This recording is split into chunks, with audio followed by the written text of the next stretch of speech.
A new billboard off I-84 in East in Hartford is getting a lot of attention.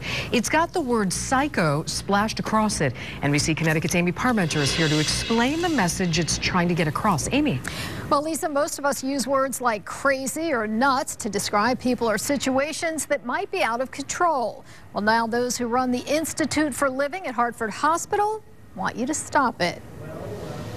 If this billboard off 84 East approaching Hartford has grabbed your attention, it's working. Words hurt. Psychiatrist Hank Schwartz at the Institute for Living says the billboard is just the beginning of an ad campaign meant to raise awareness, not just about mental illness, but also the stigma we perpetuate when we use words like psycho, wacko, or crazy in a derogatory context. We're trying to say to people, pay attention to this.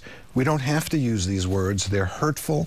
They're discriminatory. Let's just stop. In addition to the billboard, the campaign, identified as Stop the Stigma CT, will be rolled out in newspapers, magazines, and across social media, with the goal, Schwartz says, of underscoring mental illness as an illness, not an embarrassment. Alongside of heart disease and asthma and diabetes, nothing to be ashamed of, something to acknowledge and seek treatment for. And Schwartz says you can do your part by signing a pledge here at StopTheStigmaCT.org, and in so doing, make a public commitment to stop using these words and start supporting those who are suffering. And to end the kind of discrimination that leaves people unwilling or unable to access the care they need. It is, Schwartz acknowledges, an uphill battle, but he says the Institute for Living will gladly lead the charge.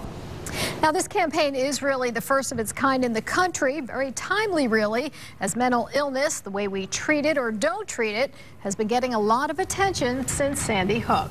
Jerry, Lisa? Thanks, Amy. And if you'd like to know more information about this campaign, go to NBCConnecticut.com.